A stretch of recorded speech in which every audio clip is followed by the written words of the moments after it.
من يهده الله فلا مضل له ومن يضلل فلا هادي له أشهد أن لا إله إلا الله وحده لا شريك له وأشهد أن محمدا عبده ورسوله يا أيها الذين آمنوا اتقوا الله حق تقاته ولا تموتن إلا وأنتم مسلمون يا أيها الناس اتقوا ربكم الذي خلقكم من نفس واحدة وخلق منها زوجها وبث منهما رجالا كثيرا ونساء واتقوا الله الذي تساءلون به والأرحام إن الله كان عليكم رقيبا يا أيها الذين آمنوا اتقوا الله وقولوا قولا سديدا يصلح لكم أعمالكم ويغفر لكم ذنوبكم ومن يطع الله ورسوله فقد فاز فوزا عظيما أما بعد. Sesungguhnya sebaik-baik perkataan adalah kitabullah tabaraka wa ta'ala, dan sebaik-baik petunjuk adalah petunjuk Nabi sallallahu alaihi wasallam, dan seburuk-buruk perkara, seburuk-buruk urusan adalah setiap perkara dan setiap urusan yang diada-adakan dalam agama yang tidak ada contoh dan teladannya dari Nabi sallallahu alaihi wasallam. Allahu akbar, Allahu akbar, Allahu akbar, Allahu akbar, Allahu akbar, Allahu akbar. La ilaha illallah, Allahu akbar, Allahu akbar, walillahil hamd. Jamaah salat Idul Adha rahimani wa rahimakumullah. Marilah kita senantiasa meningkatkan ketakwaan kita kepada Allah Subhanahu wa taala dengan sepenuh hati, menjalankan segala bentuk perintah Allah Subhanahu wa taala di atas dasar kemampuan upaya dari kita dengan penuh rasa harap akan ganjaran pahala dari Allah Subhanahu wa taala dan juga di atas petunjuk dan ilmu dari, serta meninggalkan seluruh apa yang dilarang oleh Allah Subhanahu wa taala di atas ilmu dan cahaya darinya dengan penuh rasa takut akan hukuman Allah Subhanahu wa taala. Kaum muslimin jamaah salat Idul Adha rahimani wa rahimakumullah. Kisah keteladanan Nabi Ibrahim dan keluarga merupakan kisah dan keteladanan yang syarat dengan ilmu, syarat dengan keteladanan yang patut kita jadikan teladan dan contoh dalam kehidupan berumah tangga. Bagaimanapun kehidupan keluarga Nabi Ibrahim alaihissalam adalah potret keluarga ideal yang diharapkan oleh setiap mukmin dan mukminah. Bagaimana Allah Subhanahu wa taala mengisahkan Nabi Ibrahim alaihissalam setelah sekian lama berdoa dan memohon kepada Allah tabaraka wa taala dengan penuh linangan air mata, puluhan tahun menanti kedatangan putra kesayangan yang akan melanjutkan perjuangannya. Pada saat itu Allah Subhanahu wa taala ketika memberikan karunia rahmatnya berupa anak kesayangan, setelah tumbuh dan mekar kesayangan dalam hati, Allah Azza wa Jalla ingin menguji Nabi Ibrahim alaihissalam. Allah memerintahkan Nabi Ibrahim alaihissalam yang dia lihat dalam mimpinya bahwasanya dia menyembelih anak. Allah ingin tahu apakah ada dalam ruang hati Nabi Ibrahim alaihissalam kecintaan yang lebih daripada kecintaannya kepada Allah Subhanahu wa taala. Apakah ada dalam ruang hatinya kecintaan dia kepada selain Allah Subhanahu wa taala? Itulah ujian yang Allah datangkan kepada Nabi Ibrahim alaihissalam, sehingga tatkala beliau mendapati mimpi dan beliau meyakini bahwasanya itu adalah mimpi wahyu, bukan sekedar halusinasi, bukan sekedar bisikan syaitan, maka beliau bersegera bermusyawarah dengan anak kesayangan. Allah Azza wa Jalla mengatakan, menceritakan kisah dialog ukhrawi antara seorang bapak dan seorang anak yang tunduk dan patuh kepada Allah tabaraka wa taala. Allah Azza wa Jalla mengatakan, walamma balagha ma'ahu sa'ya, tatkala Ismail yang dinanti-nanti oleh Ibrahim, anak kesayangannya sematawayang, telah mencapai usia besar, usia dewasa. Apa yang terjadi? Beliau mengatakan kepada anaknya, Ya bunay, inni ara fil manami anni azbahuk. Wahai anak, wahai putra, sungguhnya aku melihat dalam mimpiku bahwasanya aku menyembelih. Fanzur madza tara. Maka perhatikan bagaimana pendapat Nabi Ibrahim ingin meminta pendapat dari anaknya, bermusyawarah dengan anak. Fanzur madza tara. Lalu bagaimana jawaban Nabi Ismail? Nabi yang dibesarkan oleh Nabi Ibrahim, oleh anak, oleh ayahnya, dengan penuh kasih sayang, dididik di atas ilmu, di atas basirah, dididik di atas ketaatan kepada Allah Taala, bahwasanya dia tahu, Ismail tahu bahwasanya ini merupakan perintah Allah Subhanahu wa taala, bukan sekedar halusinasi. Ini merupakan wahyu Allah Azza wa Jalla kepada Nabi Ibrahim alaihissalam yang merupakan ayah. Maka beliau menjawab, ya abati fa'al ma tu'mar. Wahai bapak, lakukan apa yang diperintahkan kepada. Satajiduni insyaallah minas sabirin. Bukan sekedar dia mengatakan bahwasanya lakukan apa yang kamu mau, apa yang diperintahkan kepada, tapi beliau gandengkan dengan kata-kata satajiduni insyaallah minas sabirin. Engkau akan mendapati aku termasuk orang-orang yang bersabar.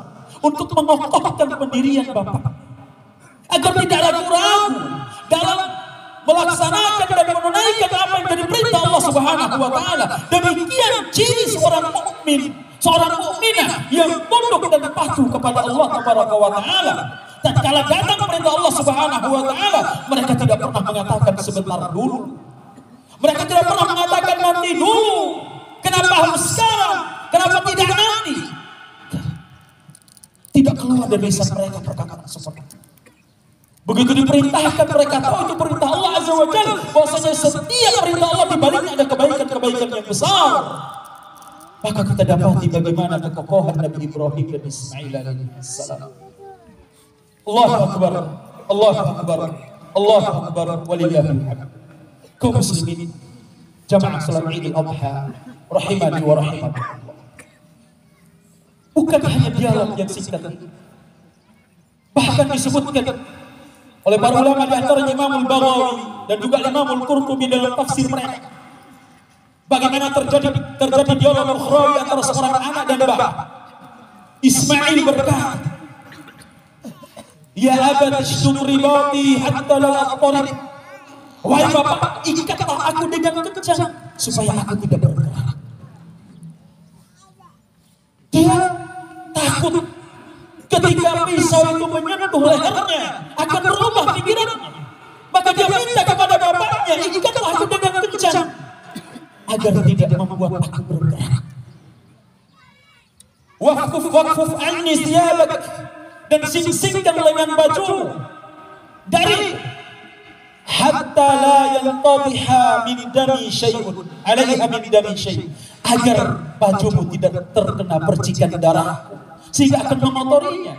Wa tarahu ummi aw fayanqus ajri, sehingga akan membuat pahalaku berkurang. Wa tarahu ummi fatahzan, dan ibuku akan melihat bekas darah tersebut sehingga dia pun bersedih. Ya abad, wahai bapak, istahidda syafratak, tajamkan pisau, wa asri ma'ras sikin, wa asri ma'ras sikin ala halqi, dan percepatlah pergerakan pisau di tenggorokanku, di leherku, liyakuna ahwanu alayya, agar itu lebih enteng dirasakan olehku. Fa innal mauta syadid, karena sesungguhnya kematian itu amat dahsyat. Wa idza ataita ummi, dan apabila engkau datang kepada ibumu, faqra alaiha salam, sampaikan salamku kepada. Bagaimana kecintaan seorang anak, hati seorang anak akan condong kepada ibu, dan pada hari ini dia akan dikurbankan sebagai bentuk pendekatan dia kepada Allah Tabaraka wa taala, bertakarubnya dia kepada Allah Azza wa Jalla, dan kecintaan dia kepada ibunya tidak menyurutkan dia untuk bertakarub kepada Allah Subhanahu wa taala. Berapa banyak dari kita yang tidak mampu berpisah dengan orang tua, tatkala melanjutkan perjuangan dalam mengemban agama ini, menyebarkan dakwah Islam. Lihatlah bagaimana perjuangan Nabi Ismail alaihissalam. Dia mengatakan, "Ta'ita ummi," jika kau datang kepada ibu, faqra alaihi salam minni, sampaikan salamku kepada. Wa in ra'ait an tarudda ala ummi aw ala an tarudda qamisi alaiha aw ala ummi, dan apabila kau berpandangan atau berpendapat untuk mengembalikan pakaianku kepada ibu, faf'al, maka lakukan. Bisa jadi menjadi kenangan bagi. Apa jawaban Nabi Ibrahim alaihissalam? Ni'mal aunu ya anta ya bunayya ala amrillah ta'ala. Sesungguhnya engkau ya anakku adalah sebaik-baik penolong dalam menegakkan agama Allah Subhanahu wa taala. Allahu akbar. Allahu akbar. Allahu akbar walillahil hamd. Jamaah salat Idul Adha rahimani wa rahimakumullah. Tentang kisah keteladanan Nabi Ibrahim dan Ismail, tentang kisah keluarga Nabi Ibrahim sudah banyak dikupas, sudah banyak dijelaskan di dalam buku-buku, di ceramah-ceramah, di mimbar-mimbar. Tapi mungkin sangat jarang yang menjelaskan bahwasanya di dalam kisah keteladanan keluarga Nabi Ibrahim, di dalamnya ada terjadi dialog ukhrawi antara seorang anak dan bapak, antara seorang suami dan istri. Bagaimana Nabi Ibrahim alaihissalam memberikan keteladanan kepada kita agar terjadi dialog di antara keluarga, terutama seorang pemimpin dalam rumah tangga. Bagaimana dia menjelaskan perkara agama kepada keluarganya. Demikian yang terjadi antara Nabi Ibrahim dan Ismail alaihissalam. Di mana kisah keteladanan Nabi Ibrahim alaihissalam yang syarat dengan ilmu, syarat dengan keteladanan, yang patut kita jadikan contoh dalam kehidupan berumah tangga. Sudah banyak di antara kita yang berumah tangga. Sudah lama kita melalui suka dan duka dalam rumah tangga. Tapi sejauh mana kita melakukan hal-hal yang telah dilakukan dan diterapkan oleh para anbiya, para nabi Allah Subhanahu wa taala? Sejauh mana kita memperhatikan, berdialog dengan keluarga kita, berdiskusikan bagaimana supaya berjalan bersama-sama menuju surga? Ataukah waktu kita habiskan untuk berbicara tentang bagaimana mendapatkan dan mengumpulkan dunia kita? Berbicara tentang bagaimana mendapatkan rumah yang indah, kendaraan yang mewah, jabatan yang tinggi, sekolah untuk meraih kedudukan dunia. Kapan kita berbicara tentang bagaimana kita berbicara tentang sebab-sebab yang akan mengantarkan kita untuk bisa berjalan bersama-sama menuju surga Allah Tabaraka wa Ta'ala? Kapan kita tanyakan kepada istri kita, mereka menunaikan salat, memperhatikan ibadahnya? Kapan kita perhatikan dan tanyakan kepada anak-anak kita tentang hafalan Al-Qur'annya? Sudah berapa ayat yang dia hafal? Sudah berapa surat dan berapa juz dia hafal? Yang akan menjadi bekal bagi kita, yang dengannya kita akan dipakaikan jubah kebesaran oleh Allah Subhanahu wa taala kelak dari kiamat. Sejauh mana kita perhatikan pergaulan anak-anak kita? Sebagaimana Nabi Ibrahim dan nabi-nabi yang lain yang memperhatikan bagaimana pergaulan anak. Sejauh mana kita memperhatikan tutur kata yang mereka keluarkan dari lisannya? Apakah perkataan itu baik atau kotor? Semua jawaban itu ada pada kita. Pertanyaan-pertanyaan itu ada pada kita hari ini, dan pertanyaan-pertanyaan yang lain yang patut kita renungkan dalam kehidupan kita. Allahu Akbar, Allahu Akbar, Allahu Akbar, walillahil hamd. Jamaah salat Idul Adha rahimani wa rahimakumullah. Kisah keteladanan Nabi Ibrahim alaihissalam dijelaskan oleh para ulama dalam kisah yang disebutkan tadi. Kenapa Nabi Ibrahim sukses dalam membina keluarganya? Sekalipun ujian yang silih berganti datang menimpa Nabi Ibrahim, tidak membuat rumah tangganya guncang, bahkan itu akan memperkokoh dan menambah kuat perkasa. Apa sebabnya? Keteladanan yang diberikan oleh beliau alaihi salam, Nabi Ibrahim alaihi salatu wassalam. Pertama adalah faktor keteladanan bagaimana dia menjadi seorang ayah dan seorang suami. menjadi suami. Bagaimana Nabi Ibrahim bisa berbuat adil kepada istri-istrinya, Sarah dan Hajar, membina istrinya, mendidik istrinya di atas kalimat Allah Azza wa Jalla, di atas ketundukan dan ketaatan kepada Allah Subhanahu wa taala. Demikian juga sebagai seorang ayah, bagaimana Nabi Ibrahim alaihissalam mengajak Ismail agar mempersamainya dalam membina Ka'bah. Bagaimana Nabi Ibrahim memperhatikan ibadah anaknya. Bagaimana Nabi Ibrahim alaihissalam memperhatikan kehidupan anaknya bahkan setelah berkeluarga. Ketika dia bertanya kepada istrinya yang pertama, bagaimana keadaan kalian? Ketika istrinya banyak mengeluh, maka Nabi Ibrahim menyuruh Ismail untuk menceraikan istri yang pertama, karena ternyata dia tidak akan membantu Ismail dalam ketaatan kepada Allah Taala. Diperhatikan keteladanan seorang ayah yang harus kita jadikan contoh dalam kehidupan kita sehari. Demikian juga bagaimana terjadi dialog ukhrawi yang terjadi antara Nabi Ibrahim dan Ismail. Dialog yang penuh dengan kesayangan. Nabi Ibrahim alaihissalam memanggil anaknya dengan panggilan yang paling baik, ya bunai, wahai putra, wahai anak. Panggilan kesayangan di kalangan orang Arab. Ternyata memilih kata-kata dalam berdialog, dalam berdiskusi dengan anak-anak kita butuh agar kita mencapai tujuan kita, apa yang kita inginkan untuk anak.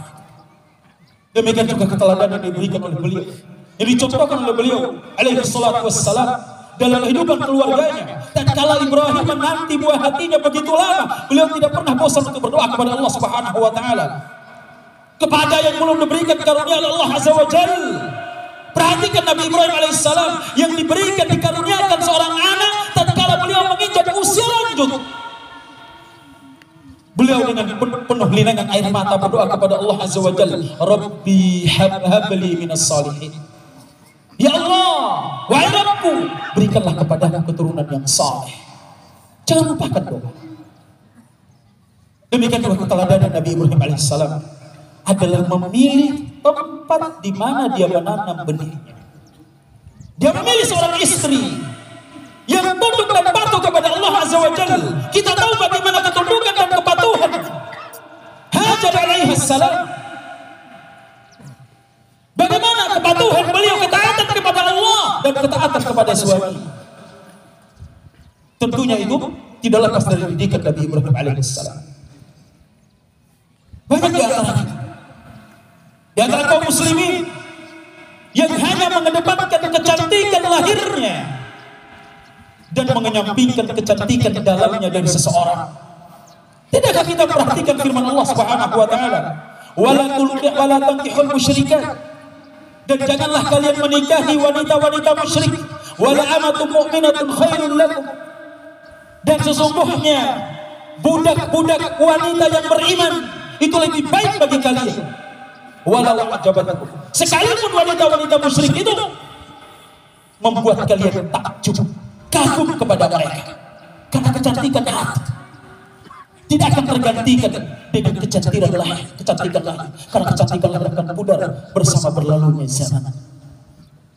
Aku ma sami'tum wa astaghfirullahaladzim li wa lakum fastaghfiruhu innahu huwal ghafurur rahim.